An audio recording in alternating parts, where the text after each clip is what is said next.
Shalom. First off, I want to start by giving all praise, honor, and glory unto Yahweh, Ba'ashem Yahushai, Ba'Hashem, Raha, Kodash. Double honors and salutations unto the elders and apostles of Great Millstone who taught me this truth. For today's lesson, I'm going to touch upon the topic that the Lord, Yahweh, Ba'ashem Yahushai, is in control of everything.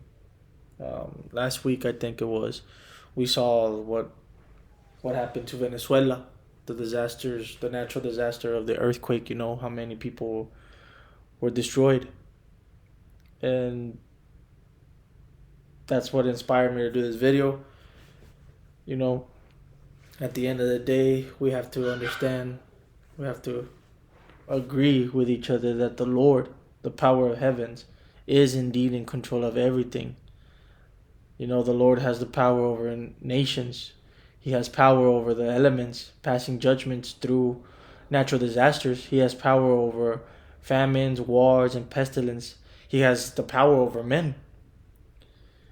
It is the will of the Father for nations to take control of His world. The reason why the enemy is in control of the world is because there's the will of the Father. You know, Isaiah 45:7, for my first precept. A basic one, well-known one precept that most of us new believers should already understand and know by heart is Isaiah chapter 45, verse 7. I form the light and create darkness. I make peace and create evil. I, the Lord, do all these things. He has only a few with the understanding, few that can see through the Spirit. They have light. They are enlightened by the Holy Spirit. They can see and understand that He is in control. You know, there are a lot that are in darkness because they're blind. This is the will of the Most High, and those who are blind and they fear the devil. But those who know the Most High fear Him because He's in control of everything. You know, He chooses who will be saved and who He will destroy. The ones who understand His ways have a chance of salvation, because not everybody of the house of Israel will be saved. Those who go after their flesh and those not that do not come into repentance will be destroyed. And I'm talking to the people, the so-called Negro, Latinos, and Native Americans. Of course, the elect, the remnant few, and the small number that would be saved are of the nation of Israel, no other nation. For the scriptures speaks of it, you know. But as the scriptures say that not all of Israel will be saved, because 2/3 of our people will be destroyed. But at the end of the day, it is the will of the Most High who He will wake up through the Spirit, and who He will have asleep, He will, you know. The Lord chooses at the end of the day. He also chose Esau. He did wickedness across the world, conquering by the sword, spreading his lies, and controlling everything. The Lord allowed him to rose to power, you know. The Lord is in control of everything. He's in control of the righteous seed and the wicked seed. Romans 9, chapter 9, verse 9. For this is the word of promise. At this time will I come, and Sarah shall have a son, and Sarah shall have a son. Salakia. And not only this, but when Rebekah also had conceived by one, even by our father Isaac, because Abraham had 2 sons, more than 2 sons. The firstborn was Ishmael, but he wasn't chosen by the Most High, because through Sarah was the one that would carry the seed, the chosen seed, which was Isaac. And Abraham, as we know, had many other sons, but the promise and the covenant went to Isaac. Then Isaac had 2 children, Esau and Jacob. This is Romans chapter 9, verse 11. For the children being not yet born, neither having done any good or evil, that the purpose of the Most High according to election might stand, not of works, but of Him that calleth. At the end of the day, we have to understand that it's the Most High who chooses. You know, He chose Jacob over Esau, and He chose Esau to be used as a vessel of wickedness, you know, to judge His people. He rose up Esau, you know. And none of them did good or bad, but the Most High, according to His election, might stand, you know, not of works, but of Him that calleth, because it is the will of the Most High. Therefore, the Lord chooses who He will deal with, like He chose the seed of Jacob, the nation of Israel, and He made Esau to carry out judgment. One will be saved, the other one who he chooses to destroy will destroy, bottom line. That is his decision. Romans chapter 9, let's go to 12. It was said unto her, the elder shall serve the younger, as it is written, Jacob have I loved, but Esau have I hated. Plain and simple right there. The Most High chooses who will be carrying his work and who he does not choose, Verse 14, what shall we say then? Is there unrighteous with the Most High? Can we mortals argue the decision of the Creator? Let me just reread this. Romans chapter 9, verse 14. What shall we say then? Is there unrighteous with the Most High? For the Most High forbid. For he saith to Moses, I will have mercy on whom I will have mercy, and I will have compassion to whom I will have compassion. So then it is not of him that willeth, nor of him that runneth, but of the Most High that showeth mercy. The Lord through mercy chose Israel, not of any bad or good work, but of his own will. So you arguing that salvation is only for the house of Israel is in vain.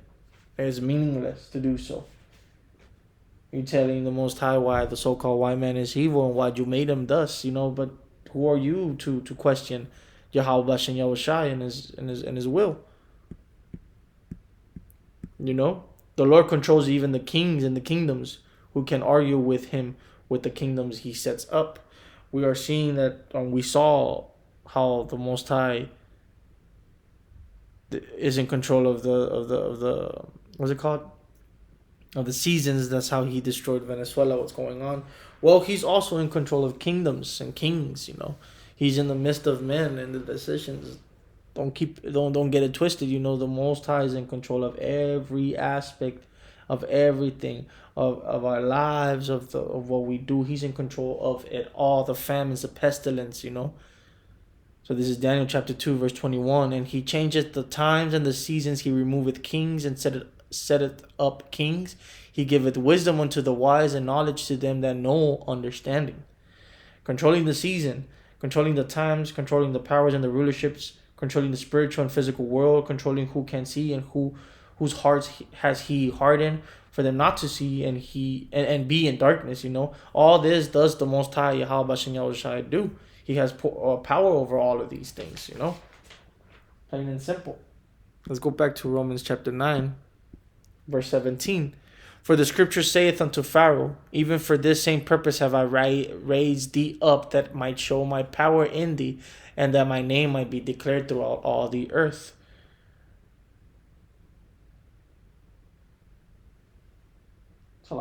His destruction of Pharaoh and Egypt is known through generation after generation around the world, around the earth.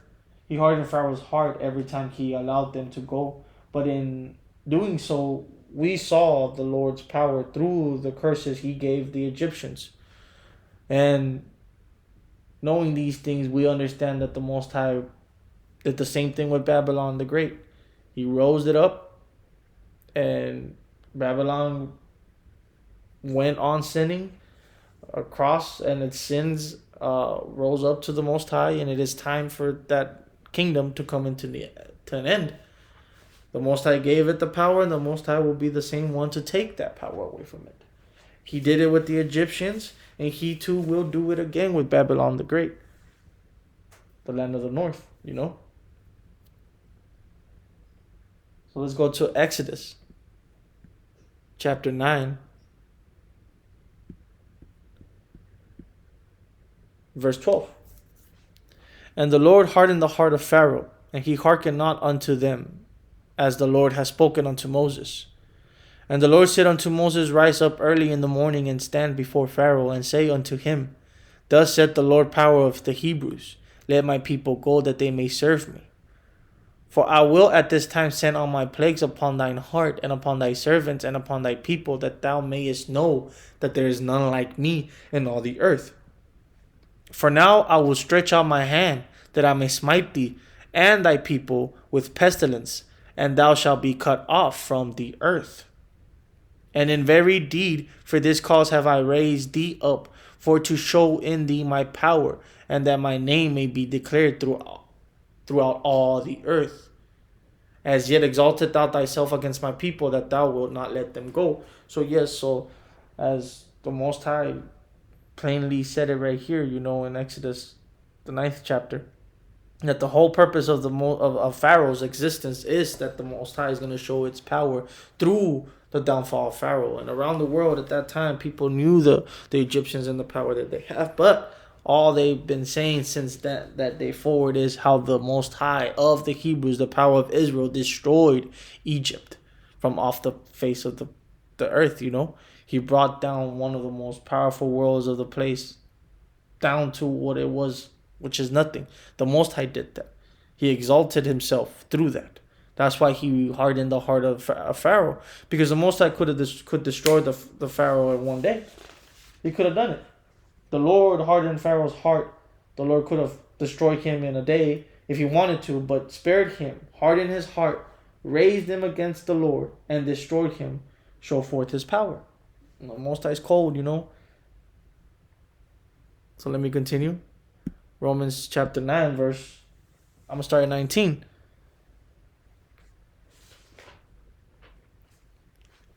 Thou wilt say then unto me, why doth he yet find fault? For who hath resisted his will?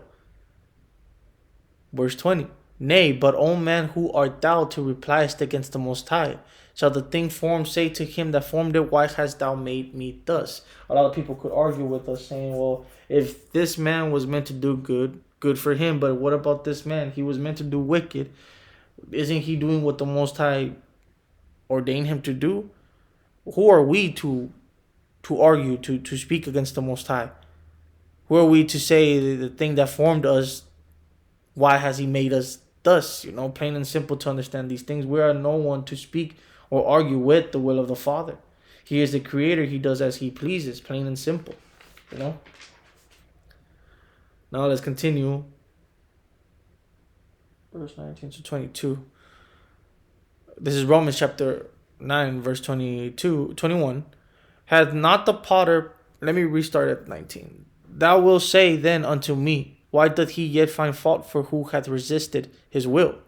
Nay, but, O man, who art thou that repliest against the Most High? Shall the thing formed say to him that formed it, why hast thou made me thus? Had not the potter power over the clay of the same lump to make one vessel unto honor and another unto dishonor? The potter who is forming the clay, he could make one jar for trash and one other thing to hold valuable stuff. If the creator is the same way as Yahweh Bashem Yahushai, being that creator, he could do as he pleases. He could raise up a seed chosen, a particular seed above all other nations, chosen, saved, and he could rise up another another seed used for wickedness, used as the rod of his indignation, or so on and so forth. Verse 22. What if the Most High, willing to show his wrath and to make his power known, endure with much long suffering the vessels of wrath fitted to destruction? This is another thing why he has there's another reason why it's set up the way it is. Even though here in this current age we see how sin endureth forever, not endureth forever, but sin it continues, and why is it taking long? Well, the Most High is not taking long. The Most High is showing forth his patience, that because he wants everybody to be saved, he wants everybody to come to repentance. That's how he's enduring this. But if it was up to him, he would have deleted it in an instant. That is the mercy shown unto us through this grace period. This is why we are grateful for what he has done. Let me just continue. That's another topic for another day, another lesson, Lord willing. The Lord,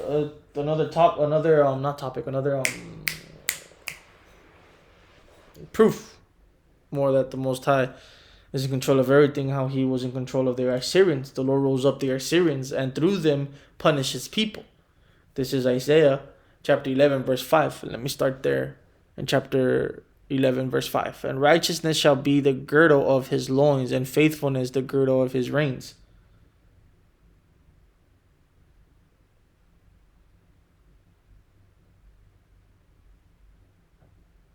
Hold on.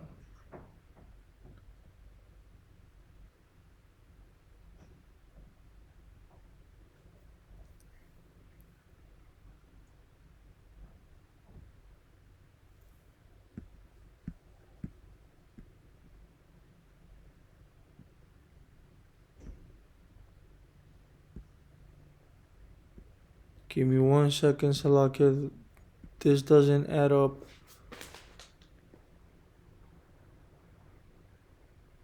Maybe I'm the one that's tripping out. 1 second.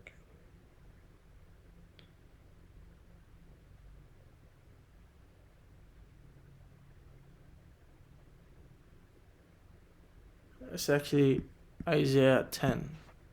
Let me fix that real quick.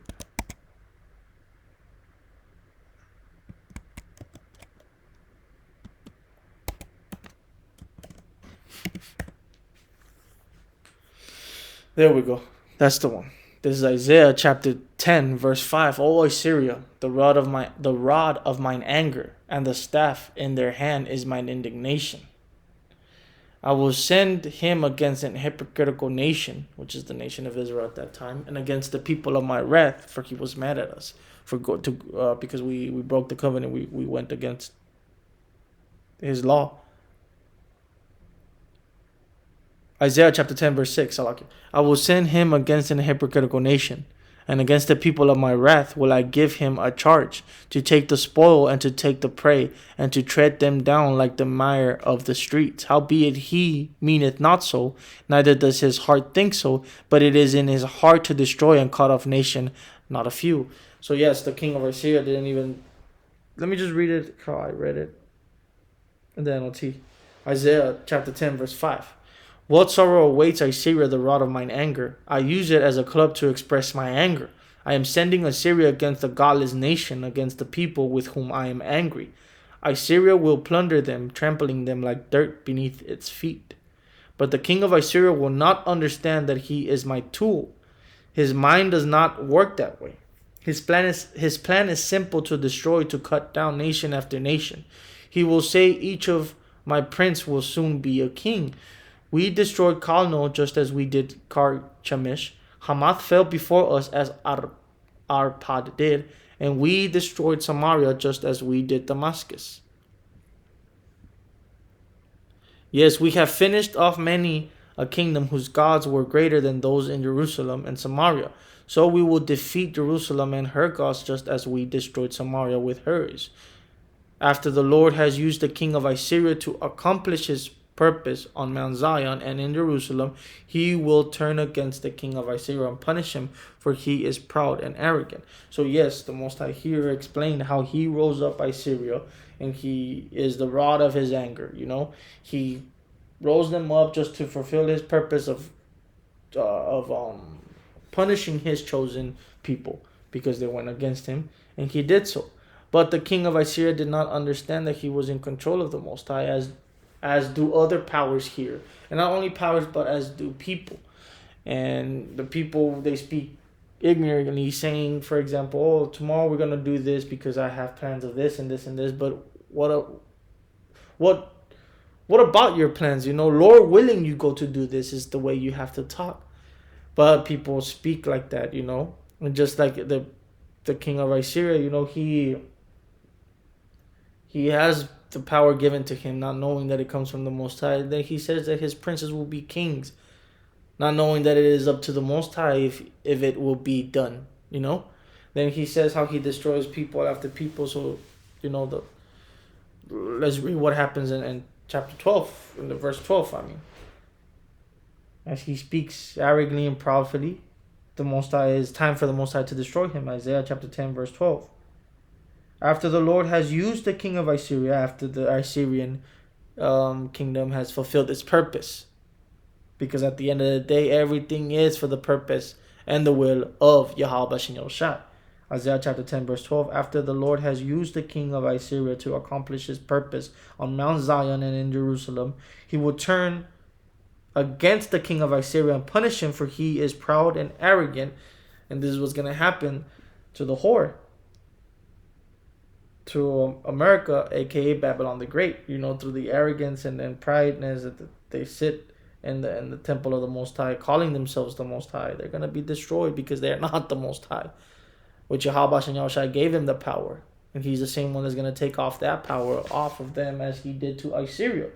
Of course, the king of Assyria could not understand that he was being used by the Lord. He got too proud and arrogant, but we know the ones in the known with the spirit that Yahweh Bashem Yahushua is in control of these kings. You know. Let's go to Daniel chapter 4, verse 18. And this is another example, which I'm just going to hit on and read. This dream I, King Nebuchadnezzar, have seen. Now thou, O Belteshazzar, that's what he will call Daniel after Nebuchadnezzar's God. He called Daniel Belteshazzar. Declared the interpretation thereof. For as much as all the wise men of my kingdom are not able to make known unto me the interpretation, but thou art able, for the spirit of the holy gods is in thee. Now Daniel, the spirit was on him, that the proud Babylonian king inquired of him, because he had the spirit of truth that the Most High gave him. He sets up King Babylon as well. It was all preordained for Daniel to stumble upon that king, and that he was going to be found favor in the eyes of the king, because Yahweh Bashem Yahushua is in the midst of everything. You know, Daniel saw the vision of the dream, understood it, and explained it to the king. This is of Daniel chapter 4, verse 19. Then Daniel, whose name was Belshazzar, was anointed, was astonished for 1 hour. Was astonished for 1 hour. Salak, if I can't pronounce that right. And his thoughts troubled him. The king spake and said, Belteshazzar, let not the dream or the interpretation thereof trouble thee. Belteshazzar answered and said, My lord, the dream be to them that hate thee, and the interpretation thereof to thine enemies. The Daniel, finding favor with the Most High, he got the interpretation of it, and he even explains here, My lord, may the dream be for not for you, but for those who hate you or your enemies. Daniel chapter 4, verse 20. The tree that thou sawest, which grew and was strong, whose height reached unto the heaven, and the sight thereof to all the earth, whose leaves were fair, and the fruit thereof much, and in it was meat for all, under which the beasts of the field dwelled, and upon whose branches the fowls of the heaven had their habitations. It is thou, O king, that art grown and become strong, for thy greatness is grown and reacheth unto heaven, and thy dominion to the end of the earth.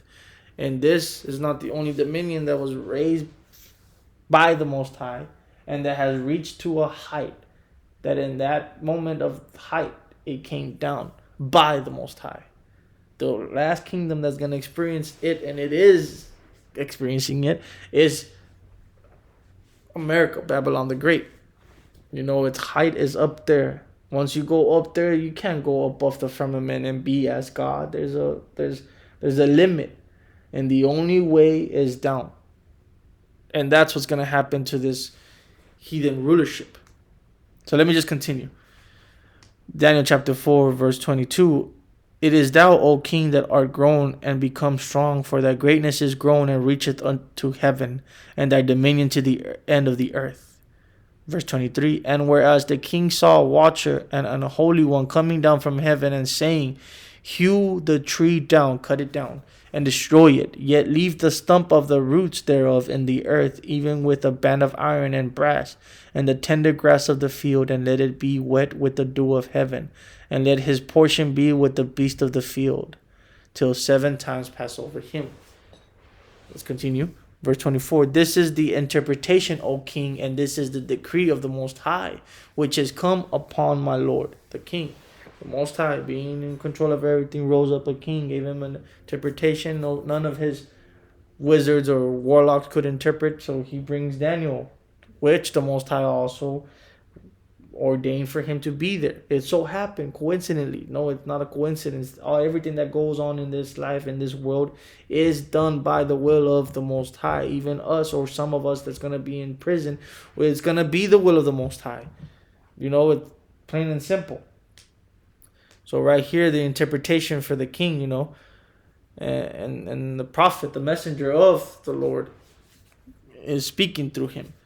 Daniel chapter 4, verse 25, that they shall drive thee from men, and thy dwelling shall be with the beast of the field, and they shall make thee to eat grass as oxen, and they shall wet thee with the dew of heaven, and 7 times shall pass over thee, till thou know that the Most High ruleth in the kingdom of men, and give it to whomsoever he will. So the interpretation was that Nebuchadnezzar, at the height of his power, was going to come to naught and be as a wild man, eating as cows do, But that curse that was set upon Nebuchadnezzar will be taken away until he what?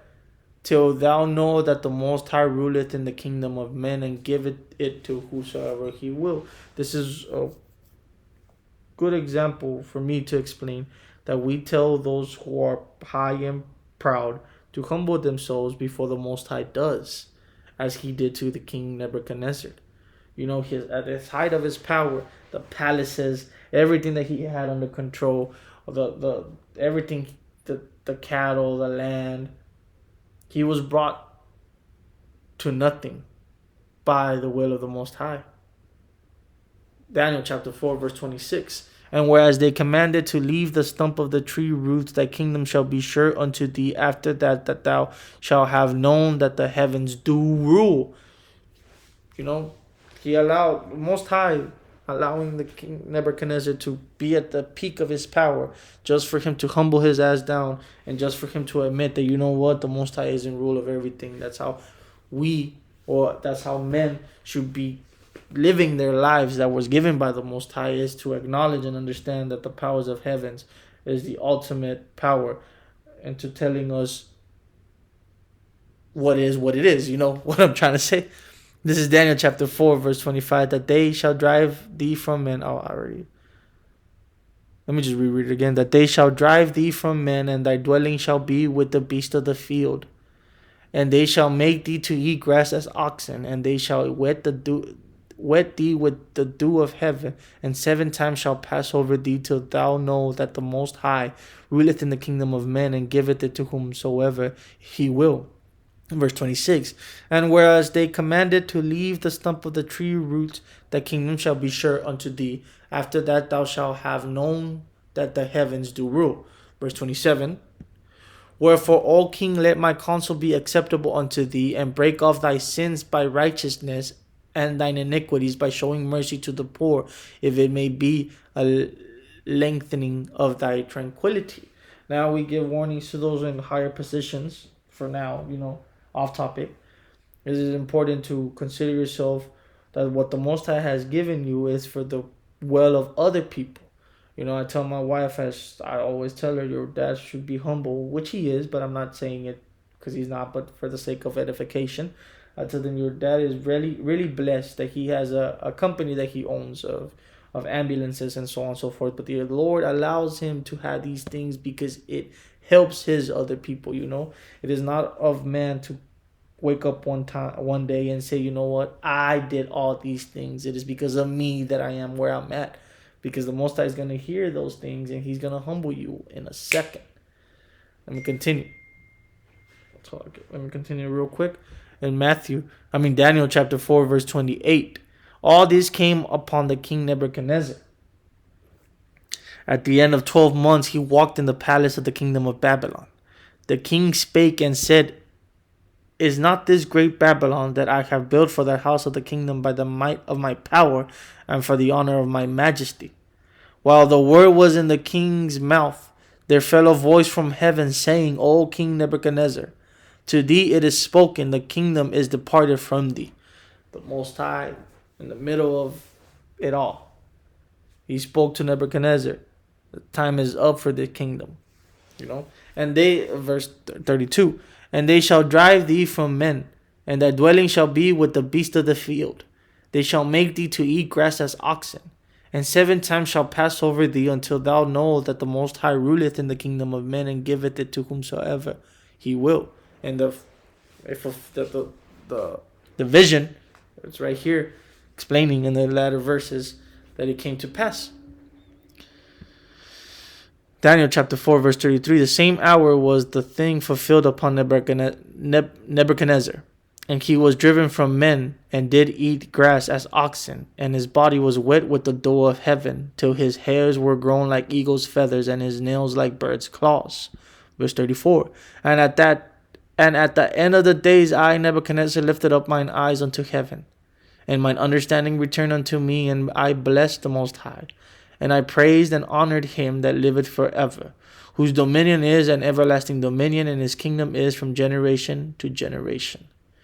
And all the inhabitants of the earth are reputed as nothing, and he doth according to his will in the army of heaven and among the inhabitants of the earth, and none can stay his hand or say unto him, What doest thou? So, plain and simple, the story of Nebuchadnezzar, the Assyrian king, the Pharaoh, everything, every kingdom was brought up to power because the Father allowed it. Every kingdom is dropped down from power because the Father allows it. The destiny of man is in the hands of the Yahweh Bashem Yahushai. The uprising of a person is the doing of the Lord, and the downfall of one is the doing of the Lord. The right hand and its powers and its dealings, it's the doing of the Most High. Even in the right hand with the enemies and its wickedness, it's the doing of the Most High to fulfill the purpose of the Most High. Why Israel was chosen, why they were in captivity, everything was preordained by the Most High because He is in control of everything. And this is what I like about Nebuchadnezzar when he came into his senses. You know, in Daniel chapter 4, verse 35, and all the inhabitants of the earth are reputed as nothing. Let me read this one in the NLT.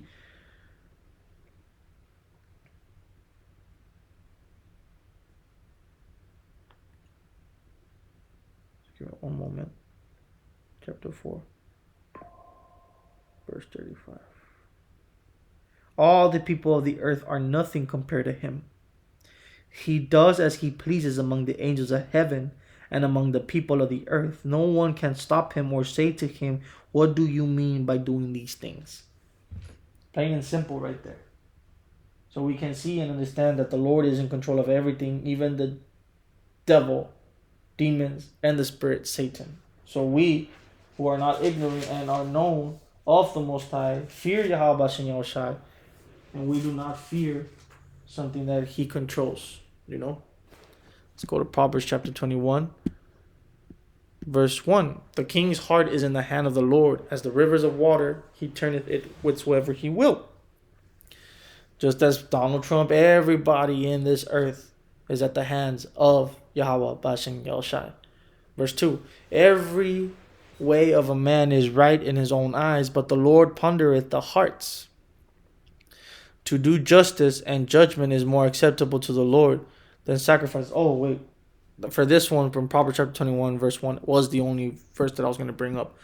But Wisdom of Solomon, chapter 6, I believe, I'm going to bring these three verses. So, like for that, this is Wisdom of Solomon, chapter 6, verse 1. Hear therefore, O ye kings, and understand.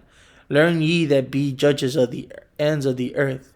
Give ear, you that rule the people, and glory in the multitude of nations. For power is given you of the Lord, and sovereignty from the highest, who shall try your works and search out your counsels. There you have it, plain and simple. So, yep, the Yahweh Bashem Yahushai is in control of everything, in the hearts of the kings, in control of the people, the famines, the destructions, what's happening in Venezuela, what's happening around the world. All these is because of Yahweh Bashem Yahushai. So, I don't want to this was edifying. Shalom. Until the next time.